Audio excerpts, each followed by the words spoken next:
Our next speaker probably has one of the most amazing jobs in the world.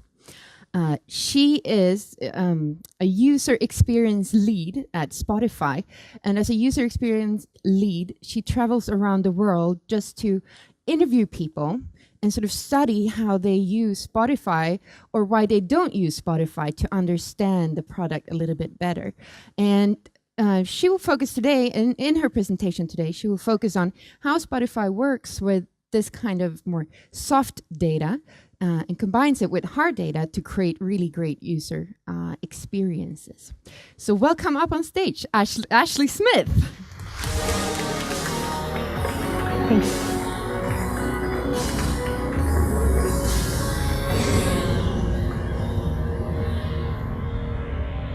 This intro music makes you feel really, really special when you walk on stage. This is my selfie. This is me outside Eriksdalsbadet after a swim with my husband photobombing in the background because he wanted to be on screen here as well. So, as Paulina mentioned, I'm Ashley Smith. I work in the design team at Spotify as a lead user researcher. And today I wanted to spend a little bit of time telling you about how we use data at Spotify to make decisions about our user experience. So first I wanted to start by talking a little bit about what does data mean. So I have a little interactive activity for you. I'm going to ask you a question, and if you agree, raise your hand for me. So when I say data, how many in the room think of this?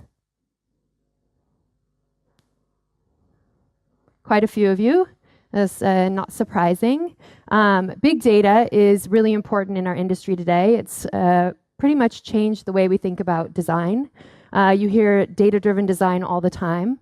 And often this is what people are talking about. So being able to collect big data about our products allows us to really understand how things are performing almost immediately once we release them, and really see how is a particular feature doing, how are our high-level metrics performing, and answer tons of questions about the user experience that we weren't able to answer before. This is an incredibly important resource to us at Spotify, and it helps us make a lot of the decisions about our user experience. But when I say data, how many of you think of this? Not very many. Also not surprising. So a lot of people don't understand that a lot of the data that we collect looks a lot more like this, us going out and talking to our users face-to-face to understand who they are and what they do every day. So I'm going to spend the rest of today sort of telling you a little bit about what my job looks like and giving you a few examples of how we use this type of data at Spotify to really inform the products that we build. So in the winter, I decided that it was really important for us to go out and talk to users and non-users in the world to understand what's happening in their lives, what's happening in the music industry for them, how are they using music products, to make sure that we at Spotify are aware of the different trends happening in the world and that we stay at the forefront of the industry. And so we designed a research project where we basically went around the world to talk to people. So we went to 5 different markets. We started here in Sweden, in Stockholm. Then we went to London in the UK. We went to Dusseldorf in Germany, Chicago in the US, and Sao Paulo in Brazil to understand, are there things that we're fundamentally just missing sitting in our office in Stockholm building products?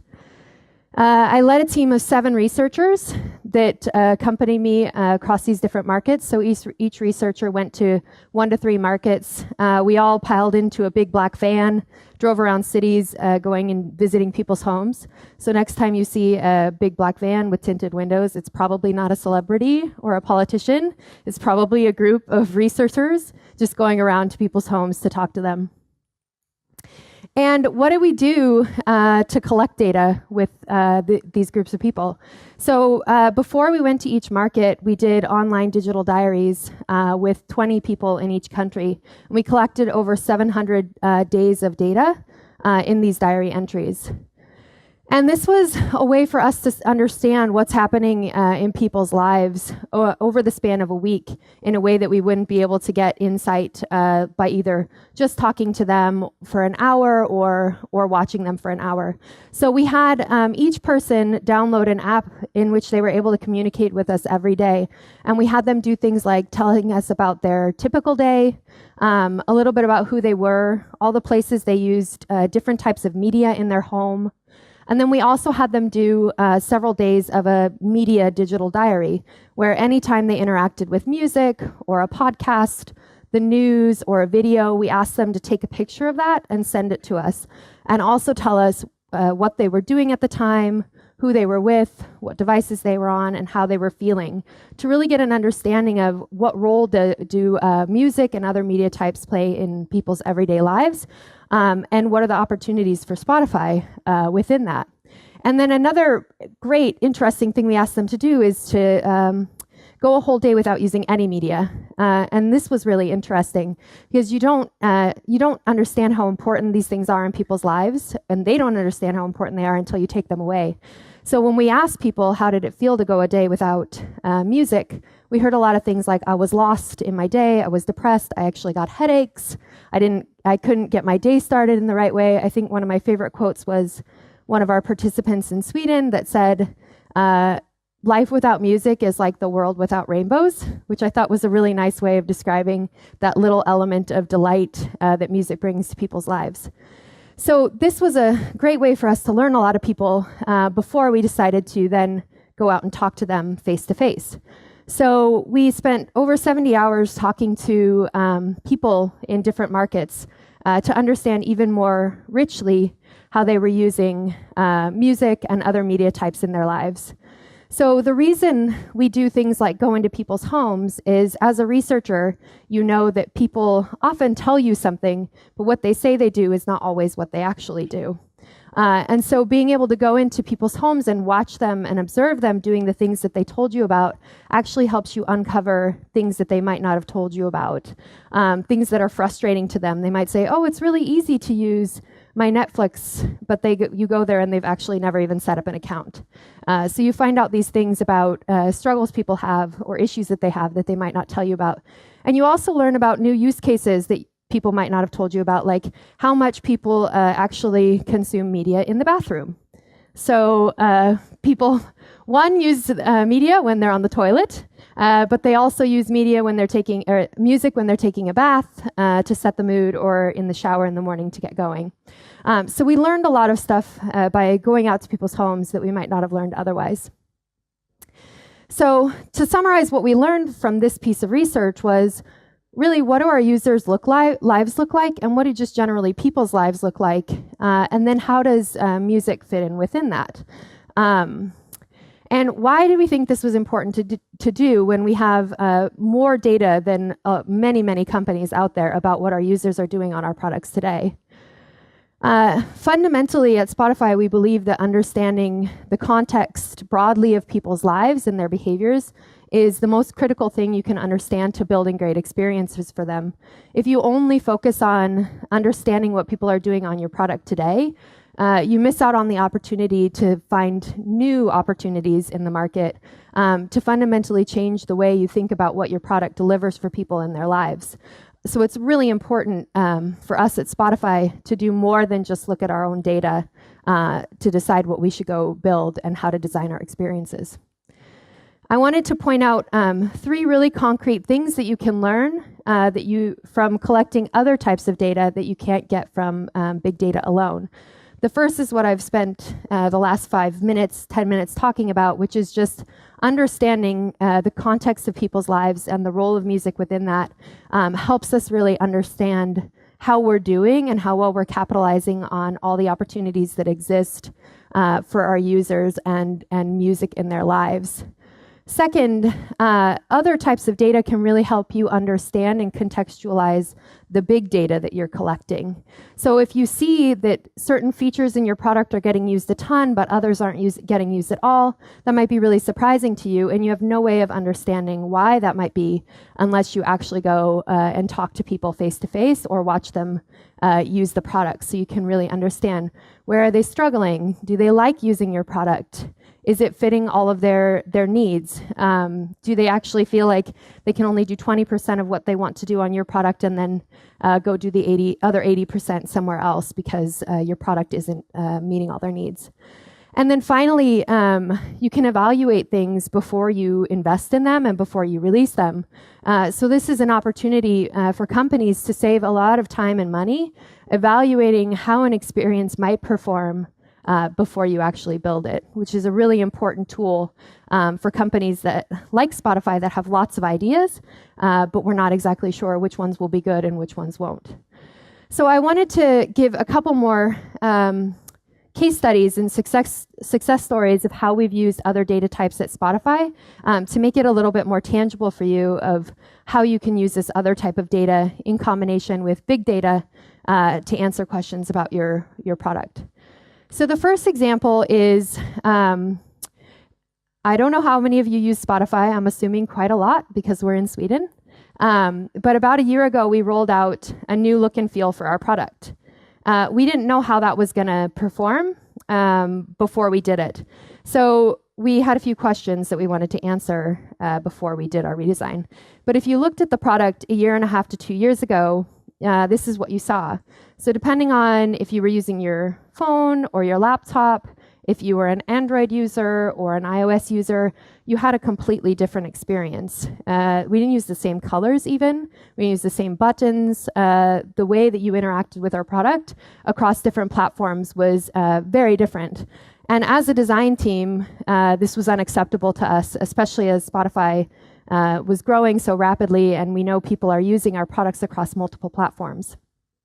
So we had some questions. If we're going to do a redesign, what is this going to do to the way people perceive our product and the way they perceive our brand? So for people that are using our product today and people that have never used it, are they going to have a negative perception of our product if we change the way that it looks? And how will it impact what our existing users think of the product? Are they going to think it's harder to use? Are they going to think it's less functional? What will be the consequences of changing this? And so we collected a bunch of data. We ran a survey with users and non-users in a couple markets to understand how they might feel about this change.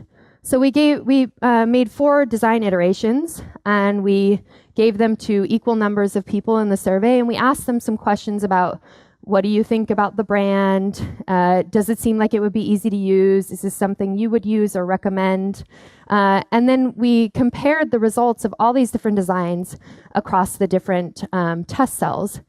And what we found was actually people preferred this dark design that we were planning to roll out that really helped the content pop. And we didn't find any negative consequences from the survey users on our brand perceptions or on the perceived usability of the product.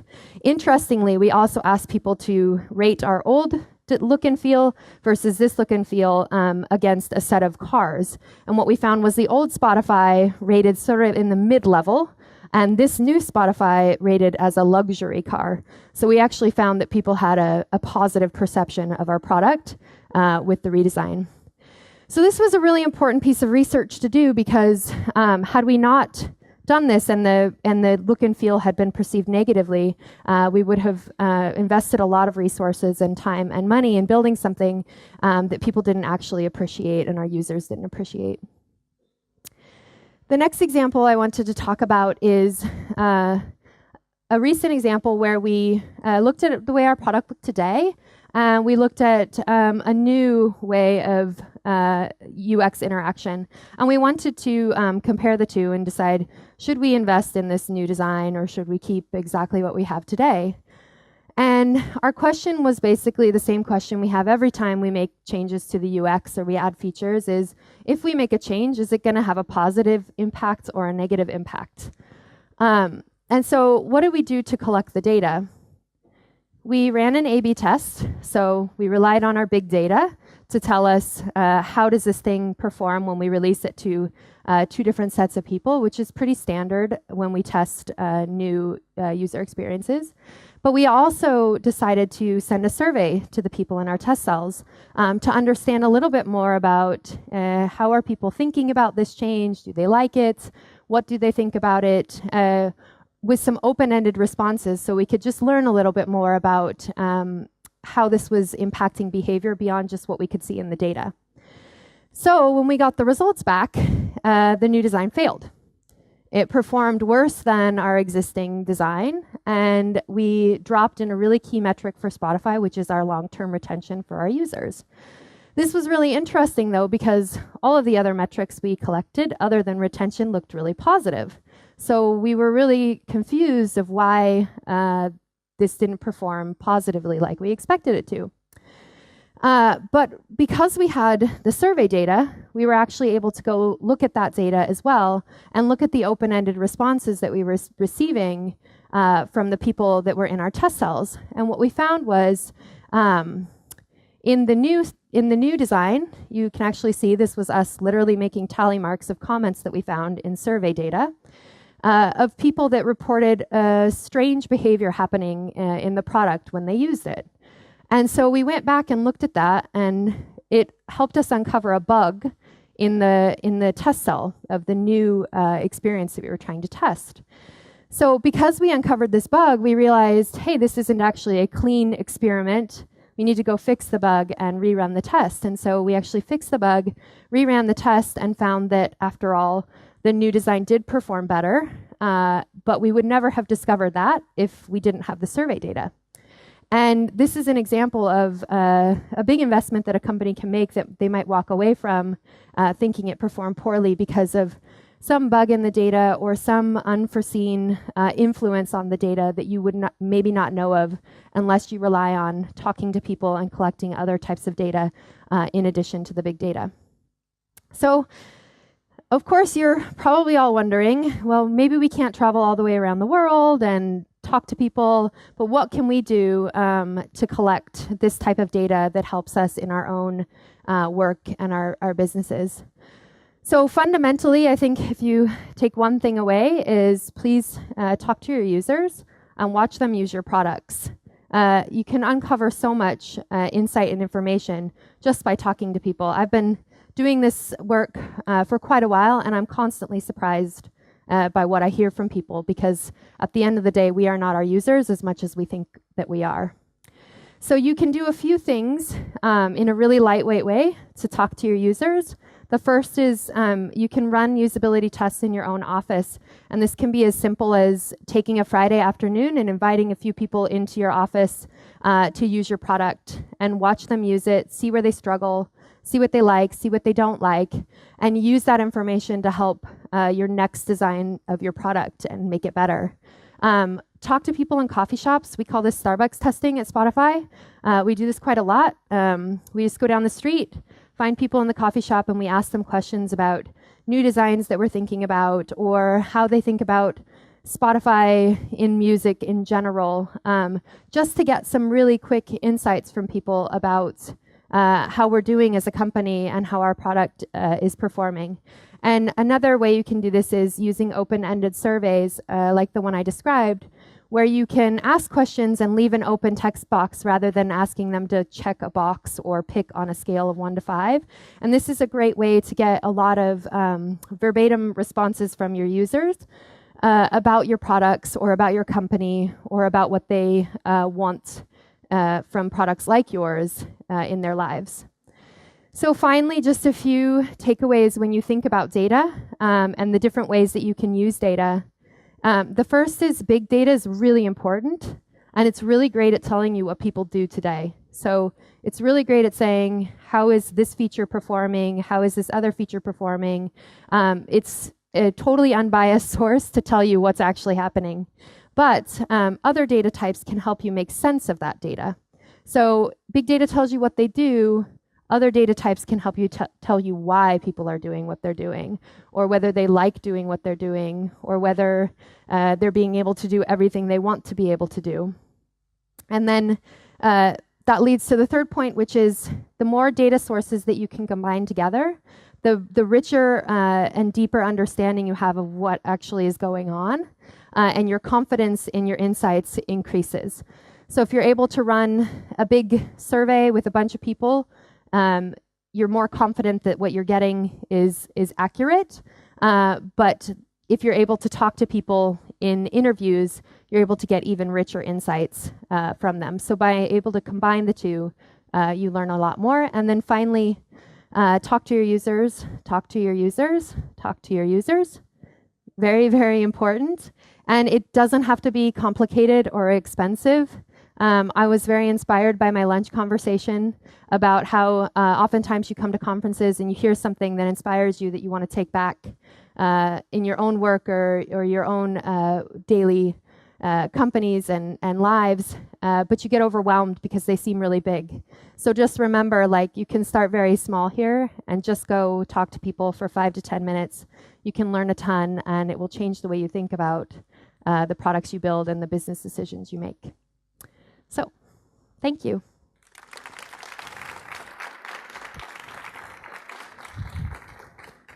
Thank you, Ashley. Yes. So you know the theme of Webbdagarna Malmö this year is realtid, the real time. And our audience are actually practicing real time in a very interesting way. I just noticed, as we see on the screen, that something big is going on at Spotify. Okay. And I'm just curious. Can you tell us a little bit more about this? I'm sort of interested to see that you're actually using Periscope. So you're sort of launching something big and new in real time with real-time tools. Is there anything that you can reveal, sort of? I can't say anything. I've been coached. No comment, no comment, no comment. All right. But later today, shortly after the conference is over, all will be revealed. So you'll get to know then. Okay, so we should all be on Periscope this afternoon Yes, or later tonight? follow along. Okay, and we'll know Yes. in due time. Yes. All right. Okay. Do we have any more questions on Twitter for Ashley? When you go out and ask your users, do they gladly help out, or is it difficult to get answers from them? It's a great question. So there is no one answer to that. Some people are incredibly open and forthcoming, talking to you. One of the women, I don't know if you remember, was I think 8 days from her delivery of her firstborn twins, and was like, "Welcome to my home, have tea with me. This is where I lay down in bed and use my media." And so you get people like that are totally open book and tell you everything. But you get also some people that are less willing to share with you, less willing to tell you stories or be honest with you.